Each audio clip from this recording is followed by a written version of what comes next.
ಪಾವಗಡ ಪಟ್ಟಣದ ಕಾವಳಗೇರಿ ಬೀದಿಯಲ್ಲಿರುವ ಮಾರಮ್ಮ ದೇವಸ್ಥಾನ ಮತ್ತು ಮುತ್ಯಾಲಮ್ಮ ದೇವಸ್ಥಾನಗಳ ವತಿಯಿಂದ ಸೋಮವಾರ 5 ದಿನಗಳ ಕಾಲ ಜಾತ್ರಾ ಉತ್ಸವಕ್ಕೆ ಸೋಮವಾರ ಸಂಜೆ ಮಾಜಿ ಪುರಸಭಾಧ್ಯಕ್ಷರಾದ PH ರಾಜೇಶ್ ಅವರು ಚಾಲನೆಯನ್ನು ನೀಡಿದ್ದಾರೆ. ಪಟ್ಟಣದ ರಾಜಬೀದಿಗಳಲ್ಲಿ ಮೆರವಣಿಗೆಯ ಮೂಲಕ ಮಾರಮ್ಮ ಮತ್ತು ಮುತ್ಯಾಲಮ್ಮ ದೇವರುಗಳನ್ನು ಕರೆದೊಯ್ಯಲಾಯಿತು. ಈ ವೇಳೆ ಸಹಸ್ರಾರು ಸಂಖ್ಯೆಯಲ್ಲಿ ಜನರು ಹಾಜರಿದ್ದರು. ಇತಿಹಾಸದ ತಲೆಮಾರುಗಳಿಂದ ಕಾವಳಗೇರಿಯಲ್ಲಿ ಮಾರಮ್ಮ ದೇವಸ್ಥಾನವಿದ್ದು, ಈ ದೇವಸ್ಥಾನದ ವತಿಯಿಂದ 3 ವರ್ಷಗಳಿಗೊಮ್ಮೆ ಜಾತ್ರಾ ಉತ್ಸವವನ್ನು ಏರ್ಪಡಿಸಲಾಗುತ್ತದೆ. ಉತ್ಸವಕ್ಕೆ ಚಾಲನೆ ನೀಡಿ ಮಾಜಿ ಪುರಸಭಾಧ್ಯಕ್ಷರಾದ PH ರಾಜೇಶ್ ಮಾಹಿತಿ ಹಂಚಿಕೊಂಡಿದ್ದಾರೆ. ವಿಗ್ರಹ ಮಾಡಿಸಿದ್ವಿ, ಅದೇ ಥರನ ಗೊಂಬೆ ಮಾಡಿಸಿದ್ವಿ. ಇದನ್ನ ನೆಕ್ಸ್ಟ್ಗೆ ನಾವು ಅನುಗ್ರಹ ಪಡ್ಕೊಂಡು ಒಳ್ಳೆ ವಿಗ್ರಹ ಮುಂದಕ್ಕೆ ಮಾಡಿಸ್ಬೇಕು. ಸೇಮ್ ಮುತ್ಯಾಲಮ್ಮ ಯಾವ ಥರ ಇದೆಯೋ ಅದೇ ಥರ ವಿಗ್ರಹ ಮಾಡಬೇಕು. ಮಾಡಿಬಿಟ್ಟು ಮುಂದಿನ ಜಾತ್ರೆಗೆ ನಾವು ಬೆಳ್ಳಿ ವಿಗ್ರಹನೇ ಮಾಡಿ ಪ್ರತಿಷ್ಠಾಪನೆ ಮಾಡಿ ಮೆರವಣಿಗೆ ಮಾಡೋಣ ಅಂತ ಹೇಳ್ಬಿಟ್ಟು ನಮ್ಮೆಲ್ಲ ಕೋರಿಕೆ, ಎಲ್ಲರ ಸಹಕಾರದಿಂದ ನಾವೆಲ್ಲ ಟೋಟಲ್ ಮಾಡಿದ್ದೀವಿ ಸರ್. ಒಟ್ಟಿಗೆ ಈಗ ಮಂಗಳವಾರದಿಂದ ಶನಿವಾರದವರೆಗೂ ಮೆರವಣಿಗೆ ಊರಲ್ಲಿ, ಶನಿವಾರ ತನಕ. ಶುಕ್ರವಾರ ಒಂದು ದಿವಸ ವಿಶೇಷವಾಗಿ ಇಲ್ಲೇ ಪೂಜೆ ಇರುತ್ತೆ. ಅವತ್ತು ಶುಕ್ರವಾರ ಎಲ್ಲಿ ಇರ್ತಲ್ಲ, ಪೂಜೆ ಕಾರ್ಯಕ್ರಮಗಳೆಲ್ಲ ಇರ್ತವೆ. ಶನಿವಾರ ಮತ್ತೆ ಟೌನ್ ಎಲ್ಲ ಹೋಗುತ್ತೆ. ಭಾನುವಾರ ಸಂಜೆ ಮತ್ತೆ ಬೆಳಿಗ್ಗೆ 9 ಗಂಟೆಗೆ ವಿಸರ್ಜನೆ ಕಾರ್ಯಕ್ರಮ ಇರುತ್ತೆ. ಅವ್ರ ಊರಿಗೆ ಕಳಿಸ್ತೀವಿ ನಾವು. ಮುತ್ಯಾಲಮ್ಮನ ಮಾತ್ರ ಮಾರಮ್ಮ ಇಲ್ಲೇ ಇರುತ್ತೆ. ಸರ್, ಈಗ ಪಾವಗಡ ಪಟ್ಟಣದ ಕಾವಳಗೇರಿ ಬೀದಿಯಲ್ಲಿ ಮಾರಮ್ಮ ಮತ್ತು ಮುತ್ಯಾಲಮ್ಮ ದೇವರುಗಳ ಉತ್ಸವ ಎಷ್ಟು ದಿನ, ಯಾವ ರೀತಿಯ ಕಾರ್ಯಕ್ರಮ ಹಮ್ಮಿಕೊಂಡಿದ್ರೆ ಹೇಳಿ ಸರ್. ನಾವು ಇದು 35ರಿಂದ 40 ವರ್ಷದಿಂದ ಸದಾ 3 ವರ್ಷಕ್ಕೊಂದ್ಸತಿ ಮುತ್ಯಾಲಮ್ಮನ್ನ ಕಂಪಲ್ಸರಿ ತಗೊಂಡ್ಬರ್ತಾ ಇದ್ವಿ. ಇಲ್ಲಿ ಬೇರೂರು ಪಕ್ಕದಲ್ಲಿರೋಂಥ ಯಡೂರಪಲ್ಲಿಯಿಂದ ಮುತ್ಯಾಲಮ್ಮನ್ನ ಪ್ರತಿ 3 ವರ್ಷಕ್ಕೆ ನಮ್ಮ ದೊಡ್ಡವರು ಎಲ್ಲ ಫಸ್ಟಿಂದ ಮುಂದೆ ತಗೊಂಡ್ಬರ್ತಾ ಇದ್ರು. ಈಗ ನಮ್ಮ ಹುಡುಗರೆಲ್ಲ ಈಗ ಮತ್ತೆ ಇಂಪ್ರೂವ್ ಮಾಡಿಕೊಂಡು ಮತ್ತೆ ಈ ಅದೇ ಇದರಲ್ಲಿ ನಮ್ಮ ಕಾವಳಗೇರಿಯಲ್ಲಿ ಮಾರಮ್ಮ ಅಂತ ಹೇಳ್ಬಿಟ್ಟು ಈ ವರ್ಷ ಹೊಸದಾಗಿ ವಿಗ್ರಹ ಪ್ರತಿಷ್ಠಾಪನೆ ಮಾಡಿಸಿದ್ದೀವಿ. ಪ್ರತಿ ಮನೆಯವರು ಯಾರ್ಯಾರ ಕೈಲಾಗುತ್ತೋ 5ರಿಂದ 6,000, 10,000, 20,000 ಯಾರ್ಯಾರ ಕೈಲಾಗುತ್ತೋ ಅವರೆಲ್ಲ ಕೊಟ್ಟು ಇವತ್ತು ಒಂದು ಬೆಳ್ಳಿ ವಿಗ್ರಹ ಅದ್ದೂರಿಯಾಗಿ ಮಾಡಿದ್ದೀವಿ. ಅದರಲ್ಲಿ ನಮ್ಮ ಪಾವಗಡದಲ್ಲಿ ಯಾರೇ ಮಾಡಿದ್ರು ನಾವು ವಿಶೇಷವಾಗಿ ನಾವೆಲ್ಲ ಸಂತೋಷವಾಗಿ ಪ್ರತಿ ಮನೆಗೂ ಊರೆಲ್ಲ 5 ದಿವಸ ತಿರುಗಾಡ್ಕೊಂಡು ಪ್ರತಿ ಮನೆಗೂ ಗಲ್ಲಿಗೆ ಹೋಗಿ ಇವತ್ತು ದೇವಸ್ಥಾನದಲ್ಲಿ ಪೂಜೆ ಮಾಡ್ತೀವಿ. ನಾಳೆ ಪೇಟೆ ಕಾರ್ಯಕ್ರಮ ಇರುತ್ತೆ.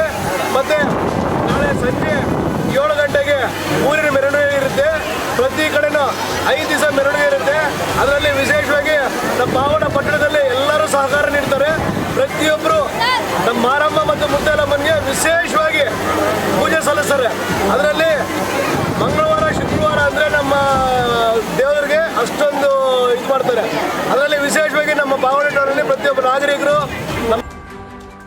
ಇನ್ನು ಇದೇ ಒಂದು ಉತ್ಸವದ ಬಗ್ಗೆ ಕಾವಳಗೇರಿಯ ನಿವಾಸಿಗಳು, ಮುಖ್ಯ ಅಂಚೆ ಕಚೇರಿಯ ಅಧಿಕಾರಿಗಳು ಆದಂಥ ಶ್ರೀನಿವಾಸ್ ಅವರು ಮಾಹಿತಿಯನ್ನು ಹಂಚಿಕೊಂಡಿದ್ದಾರೆ.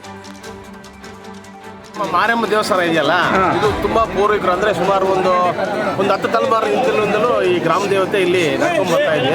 ವಿಶೇಷವಾಗಿ ಇಲ್ಲಿ ಏನಪ್ಪ ಅಂದ್ರೆ ಎಲ್ಲರೂ ಸೇರಿ ನಮಗೆ ಎಲ್ಲರೂ ಸಹಕಾರ ಕೊಡ್ತಾರೆ. ನಮ್ಮ ನಾಯಕರು ಏನಿದ್ದಾರೆ, ನಾಯಕರು ಅಥವಾ ಇರ್ರೆಸ್ಪೆಕ್ಟ್ ಆಫ್ ಕ್ಯಾಸ್ಟ್ ಎಲ್ಲ ಜನನು ವಿಶೇಷವಾಗಿ ನಾಗರಿಕರು ನಮಗೆ ತುಂಬಾ ಸಹಕಾರ ಕೊಟ್ಟಿದ್ದಾರೆ.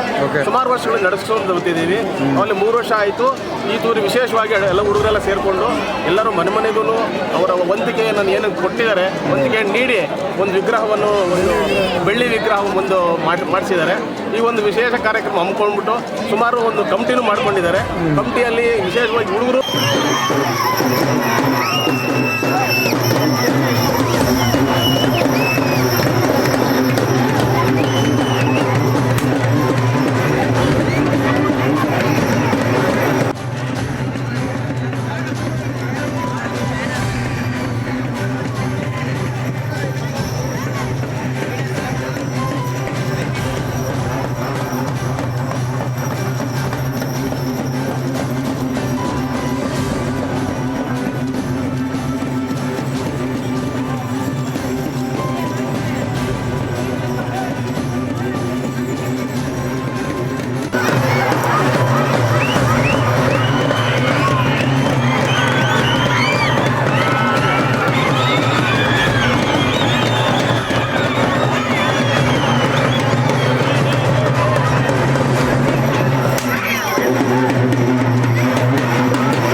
ಪಾವಗಡ ತಾಲೂಕಿನ ತಾಜಾ ಸುದ್ದಿಗಳಿಗಾಗಿ ನಮ್ಮ ಚಾನಲನ್ನು ಪಾವಗಡ ಪವರ್ ನ್ಯೂಸ್ ಒಂದು ಲೈಕ್ ಮಾಡಿ, ಸಬ್ಸ್ಕ್ರೈಬ್ ಮಾಡಿ, ಜಾರಿಗೆ ನೀಡಿ ಪ್ರೋತ್ಸಾಹಿಸಿ, ಬೆಂಬಲಿಸಿ, ಲೈಕ್ ಮಾಡಿ, ಶೇರ್ ಮಾಡಿ. ನಾನು ನಿಮ್ಮ ಸತ್ಯ ಲೋಕೇಶ್, ಸಂಪಾದಕರು ಪಾವಗಡ ಪವರ್ ನ್ಯೂಸ್.